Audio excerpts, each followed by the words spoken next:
함께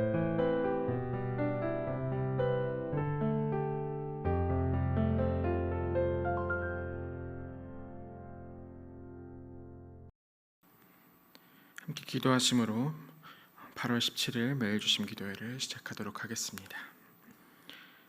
사랑의 하나님, 지난밤도 우리의 영혼을 지켜주시고 생명 가운데 말씀을 사모함으로 나아올 수 있게 하시니 감사합니다. 세상이 줄 수 없는 평안, 그 어디에도 없는 하나님이 주시는 고요한 안식 가운데 나아갈 수 있도록 주여 함께 하시옵소서. 말씀으로 먼저 살고자 다짐하거나 그 마음 품고자 하는 모든 일들과 함께하여 주셔서 어디에든 어느 상황에 있더라도 주님이 주시는 기쁨의 양식으로 살아가는 우리가 되게 하여 주시옵소서. 주여, 무엇보다도 오늘 이 시간 간절히 기도하는 마음들에게 함께하여 주시고 그 기도의 시간을 통해 먼저 하나님을 만나고 하나님과 교제함이 그 어디에도 없는 달콤한 시간이 되게 하셔서 하나님으로 가득 차는 이 하루 될 수 있게 함께 하시옵소서.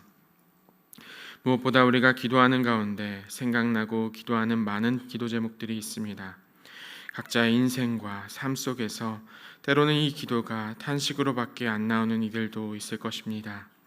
그저 한숨만으로 기도하는 이들, 엎드려 눈물 짓는 이들, 침상에서 일어나지도 못하지만 그곳마저 편안함이 없는 것과 같은 어려움 가운데 있다면 부디 주께서 긍휼을 베풀어 주시고 작은 신음으로 하나님께 나아오는 그 마음을 아우러 주시어 풀어주시고 깨뜨려 주시어 어떠한 어둠이 틈타지 않도록 지키시기를 간구합니다.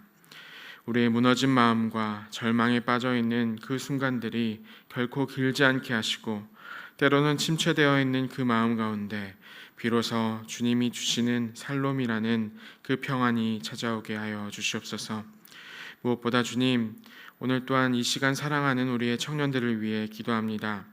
꿈을 꾸기 어려운 시대입니다. 어떤 것을 이룰지, 삶의 목적이 무엇인지를 기도하고 찾기보다는 그저 하루를 위해 생존하기 급급한 세상 속에 던져진 것만 같습니다. 단지 일자리뿐만 아니라 수많은 곳에서 들려오는 소리들과 아무것도 나아지지 않는 주변의 환경들에 거듭 좌절하고 있는 당신의 청년들을 기억하소서. 주님, 그래서 이들은 지금 교회에 나오기조차 버거워하고 공동체 생활을 마치 사치스럽게 생각하는 것만 같기도 합니다. 하지만 주님, 청년의 때 창조주를 기억하라고 하신 말씀처럼 우리의 청년들이 온 세상을 지으시고 선한 길로 이끌어 나아가시는 창조주 하나님을 믿고 그들의 삶을 하나님과 그리고 공동체와 함께 나아갈 수 있도록 주께서 인도하여 주시옵소서. 공동체로 비롯된 거듭된 상처들을 주님께서 치유하여 주시고 세상의 그 어떤 가치보다 더 기쁘고 좋은 것, 하나님의 복음 안에서 새 힘을 얻을 수 있는 청년들이 될 수 있도록 주여 함께하여 주시옵소서. 주님, 이제 말씀 가운데 나아갑니다. 오늘의 말씀 속 주님이 주시는 약속을 붙잡고 나아가오니 우리가 그것을 붙잡고 살아갈 힘을 주시옵소서. 예수 그리스도의 이름으로 기도하옵나이다. 아멘. 네. 오늘 우리에게 주시는 하나님의 말씀은 예레미야서 22장 1절에서 9절의 말씀입니다. 예레미야 22장 1절에서 9절의 말씀을 저와 여러분이 번갈아가면서 교독하시겠습니다. 여호와께서 이와 같이 말씀하시되 너는 유다 왕의 집에 내려가서 거기에서 이 말을 선언하여 이르기를 다윗의 왕위에 앉은 유다 왕이여 너와 내 신하 이 모든 내 백성은 여호와의 말씀을 들을지니라. 여호와께서 이와 같이 말씀하시되 너희가 정의와 공의를 행하여 탈취당한 자를 압박하는 자의 손에서 건지고 이방인과 고아와 과부를 압제하거나 학대하지 말며 이곳에서 무죄한 피를 흘리지 말라. 너희가 참으로 이 말을 준행하면 다윗의 왕위에 앉을 왕들과 신하들과 백성이 병거와 말을 타고 이 집 문으로 들어오게 되리라.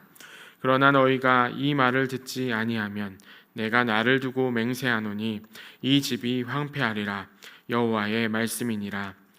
여호와께서 유다 왕의 집에 대하여 이와 같이 말씀하시니라. 네가 내게 길르앗 같고 레바논의 머리이나 내가 반드시 너로 광야와 주민이 없는 성읍을 만들 것이라. 내가 너를 파멸할 자를 준비하리니 그들이 각기 손에 무기를 가지고 내 아름다운 백향목을 찍어 불에 던지리라.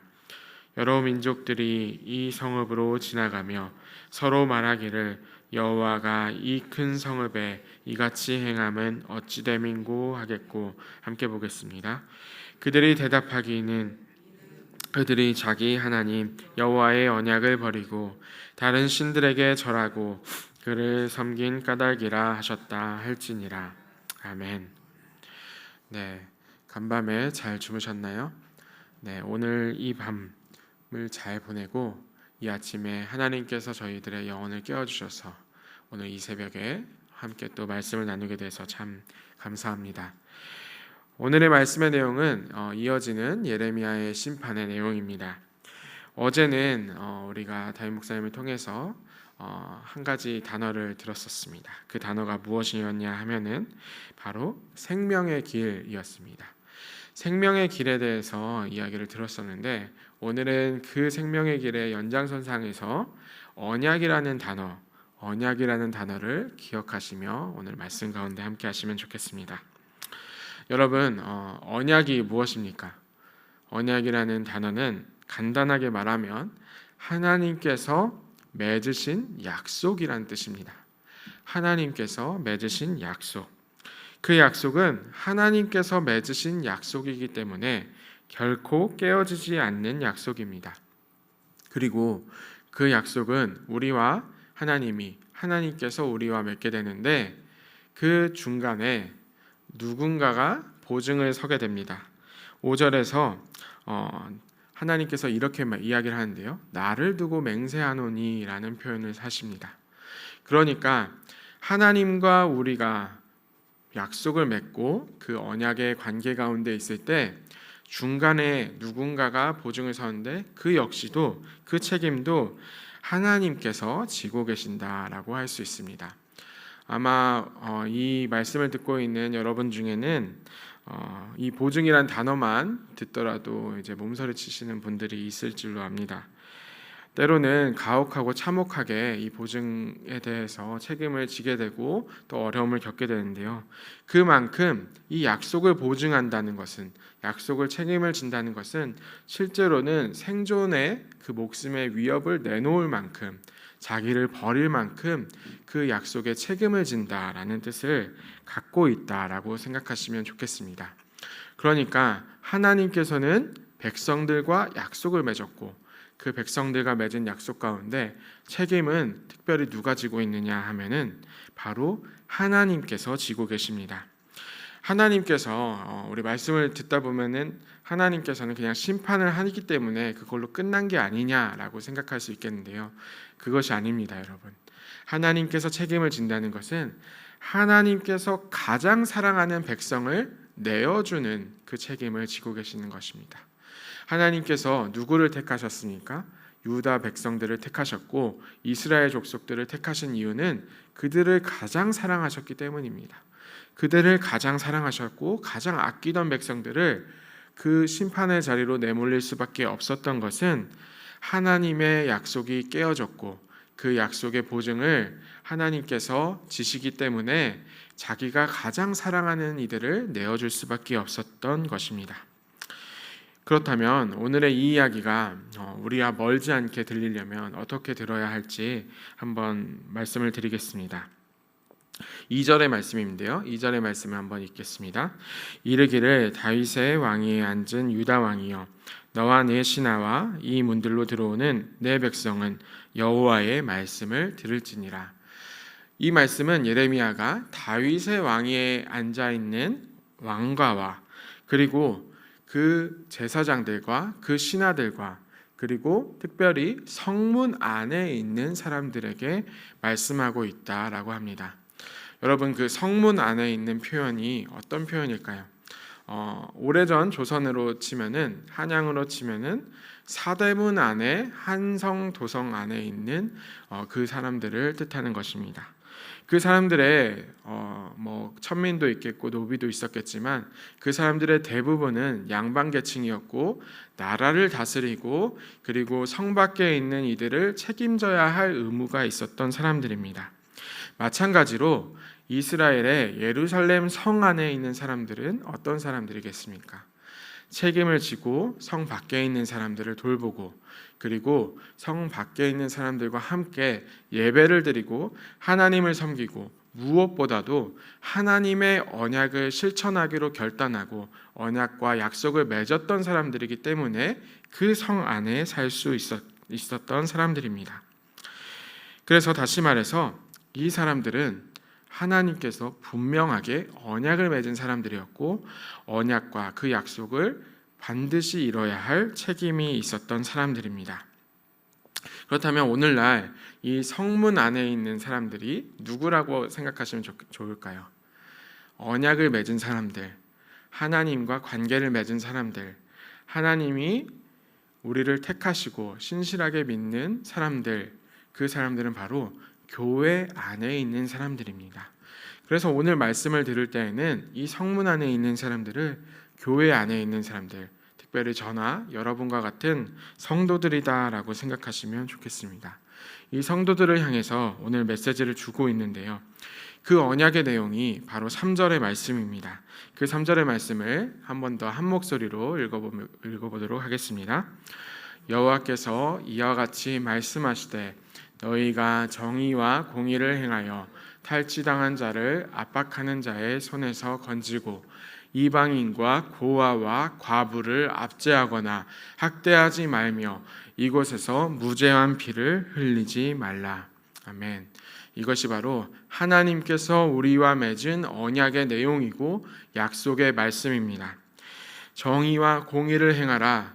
정의와 공의를 행하라. 우리가 하나님으로부터 받은 마땅히 해야 할 책임이라고 할 수 있습니다. 탈취당하고 압박당하는 사회 속에서 가장 약하고 연약한 사람들, 그 사람들을 건져내어라 라고 이야기를 하고 있습니다. 이방인과 고아와 과부는 당시의 사회에서 가장 취약한 계층들을 말했습니다. 이방인들은 이 하나님을 믿는 이들의 울타리 밖에 있던 사람들을 뜻하고요.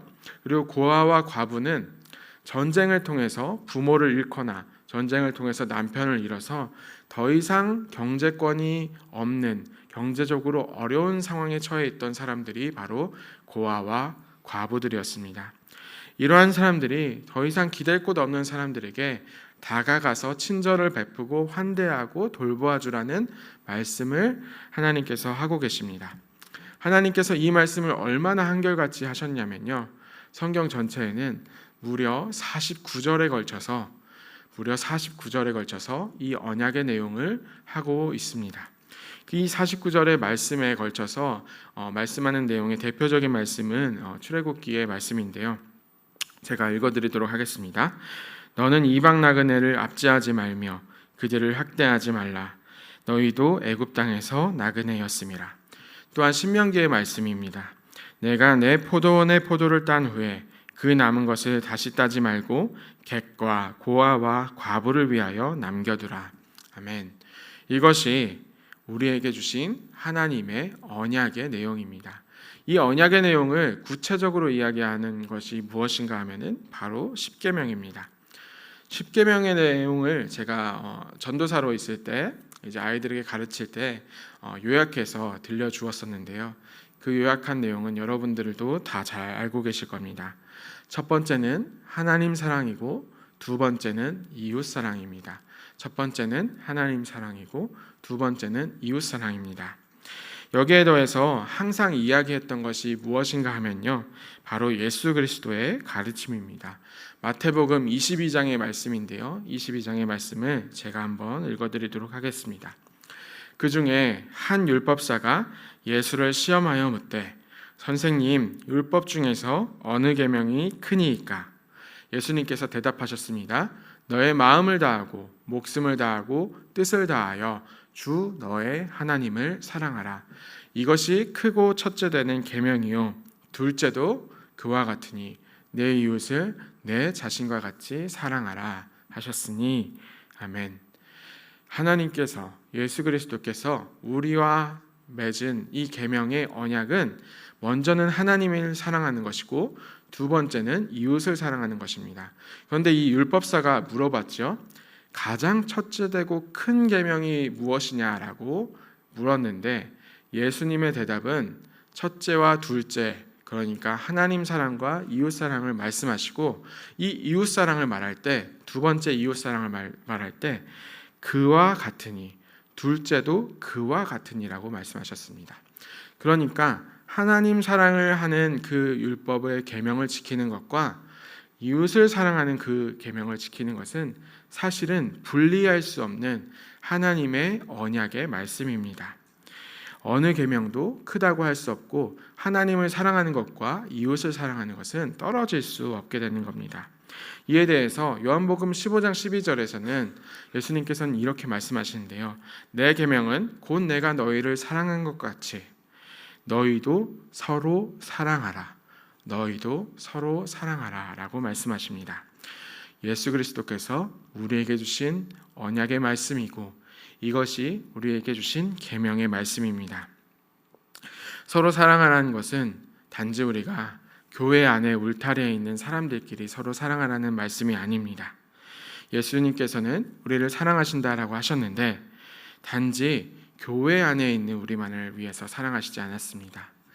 예수 그리스도께서는 자기를 비우시고 하나님과의 동등됨을 취하지 아니하시고 세상 가운데 비천한 우리들을 위해서 낮아지고 약해지셨으며 인간의 몸을 취하셔서 서로 사랑할 수 있도록 본이 되신 우리의 신실한 보증이 되셨습니다. 우리가 그 사랑을 어떻게 따라갈 수 있겠습니까만 그러나 우리에게 주어진 언약은 변하지 않습니다. 이웃을 사랑하라는 하나님의 말씀과 계명, 이웃을 사랑하라는 그 말씀의 언약을 지키지 않는다면 누가 먼저 알게 될까요? 오늘의 말씀 8절과 9절의 말씀인데요. 8절과 9절의 말씀을 제가 읽어드리도록 하겠습니다. 여러 민족들이 이 성읍으로 지나가며 서로 말하기를 여호와가 이 큰 성읍에 이같이 행함은 어찌 됨인고 그들이 대답하기는 이는 그들이 자기 하나님 여호와의 언약을 버리고 다른 신들에게 전하고 그를 섬긴 까닭이라 하셨다 할지니라. 이 말씀이 어떤 뜻이냐면 그 울타리 안에 있는 사람들이 하나님을 제대로 섬기지 않고 하나님 사랑과 이웃 사랑이라는 그 언약을 실천하지 않을 때 누가 알게 된다고요? 이 성 밖에 있는 이방인들, 하나님을 믿지 않는 사람들이 그 언약을 실천하지 않는 모습을 먼저 알게 된다라는 것입니다. 그러니까 세상에서 보기에 우리가 하나님을 사랑하고 이웃을 사랑하는 것을 실천하지 않는다면 오히려 세상에 있는 바깥에 있는 사람들이 먼저 그것을 알게 된다라고 이야기를 합니다. 사랑하는 여러분, 우리는 이 언약과 그리고 말씀을 실천하기 위해서 부름을 받은 교회 안의 사람들입니다. 하나님을 사랑하고 이웃을 사랑하라. 정말 수도 없이 많이 이야기를 들었을 텐데 어찌 그리 실천하기 어려운지 모르겠습니다. 이 말씀을 실천하기가 사실은 이 울타리 안에서도 실천하기가 참 어렵습니다. 그런데 이 실천하는 방법을 그림으로 6세기의 그림으로 그렸던 사람이 한 명 있는데요. 가자의 도로테우스라는 수도사인데요. 그 수도사의 그림을 제가 도식으로 한번 그려서 가져와 봤는데요. 첫 번째 그림을 보여드리도록 하겠습니다. 이 그림을 보시면 원은 세상입니다. 원은 세상이고 가운데 중심에는 하나님이 있습니다. 가운데 중심엔 하나님이 있고 원을 두르고 있는 것은 세상에 있는 수많은 사람들입니다. 그런데 저기 위에 지금은 5명만 그렸지만 저기 위에 있는 정말 많은 사람들이 이렇게 둘러서 서 있는 것입니다. 그런데 이 사람들의 삶이 무엇이냐 하면은 하나님으로부터 가까이 가는 삶이 되는 것입니다. 이것이 우리의 인생의 목표고 길이 되는데 하나님께 가까이 가려면 어떻게 해야 하는지 그 다음 그림을 보여드리도록 하겠습니다. 그 크기를 잘 보십시오. 하나님으로부터 가까이 갈 때 원은 작아들게 되죠. 원이 작아질 때 저기 위에 있는 사람들의 간격은 어떻게 되나요? 사람들의 간격은 줄어들게 됩니다. 그러니까 서로 사랑하고 이웃과의 거리를 좁히고 그렇게 좁혀서 서로 가까워질 때 하나님과의 거리도 가까워지게 되는 것입니다. 이것이 우리의 신앙생활이고 우리의 교회가 가야 할 길이다라고 이야기를 하고 있습니다. 사랑하는 여러분, 우리가 많이 이 교회들이 많이 아파하고 힘들어하고 있습니다. 교회들이 많이 어렵고 세상 가운데 질타받고 어려워하는 것은 하나님과의 언약을 잃었고 그 언약을 지키지 않았던 모습을 계속해서 보여주고 있기 때문입니다. 하지만 여러분 방금 그 그림을 꼭 기억하시면 좋겠습니다.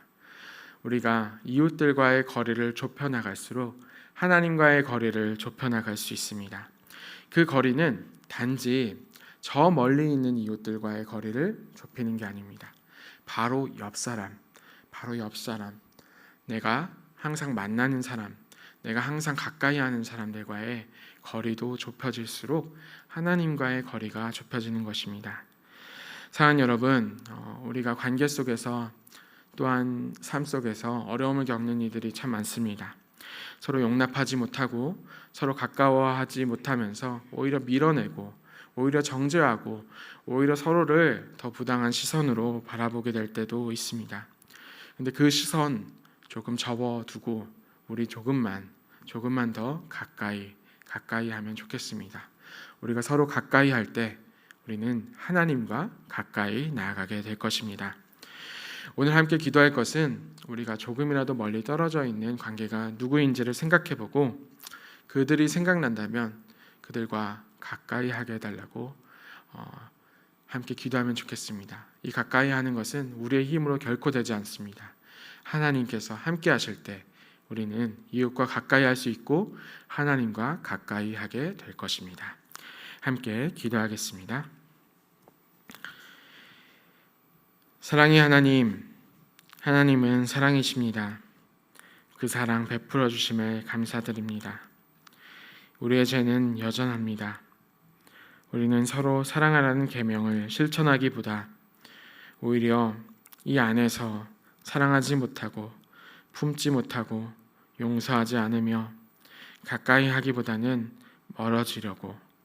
멀어지려고 합니다.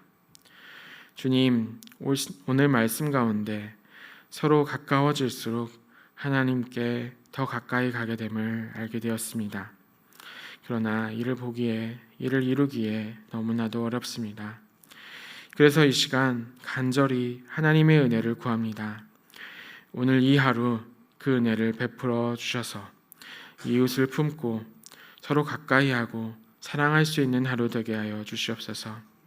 조금이라도 가까이 할 수 있도록 조금이라도 내어주고 품어줄 수 있도록 우리의 사랑의 공간을 조금이라도 이웃에게 줄 수 있도록 주님 우리와 함께하여 주시옵소서. 그 은총 베풀어 주시옵소서. 주님께서 함께하실 것을 믿사오며 살아계신 예수 그리스도의 이름으로 기도드립니다. 아멘. 이 시간 함께 기도하시도록 하겠습니다.